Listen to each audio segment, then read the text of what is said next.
Welcome back to part 6 of 351, the series where I'm taking you guys through 351 prophecies and fulfillments seen from the Old Testament to the New Testament. What I'm going to be bringing you guys through today is another fulfillment that we see of Abraham's seed.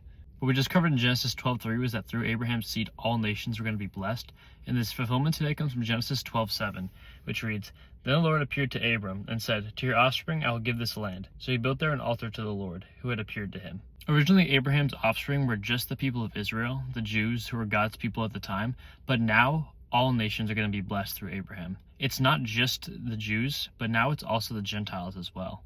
Paul writes about this in Galatians 3:16, which reads, "Now the promises were made to Abraham and to his offspring. It does not say, and to offsprings, referring to many, but referring to one, and to your offspring, who is Christ." Abraham came so many generations before Jesus, but we see that God preserved this bloodline to eventually birth the Messiah. But what we see here is that God's salvation is now for everyone. It was dated from so long ago that the law was going to be in place, but it was just for God's people at the time. It was never meant to be permanent, but now that Jesus has come, he set us free from the law. We're no longer people who live by the law, but we live by the Spirit.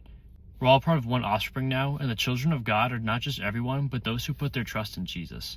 The only people that are going to inherit salvation and God's promise is going to be the children of God. Because the people outside the family are not the ones that end up receiving an inheritance. That's what God desires for all of us, and he calls us to repent and come to know him. And how do we know him? Well, he revealed himself through his Son. He says, "Whoever has the Son has the Father also." God the Father created us for relationship, and we ended up forsaking that with our sin. But he restored us back even when we don't deserve it. It's only the children of God who are going to inherit salvation, and that only comes by faith, as we've seen from Abraham so long ago. That he was justified by faith, and God counted him as righteous.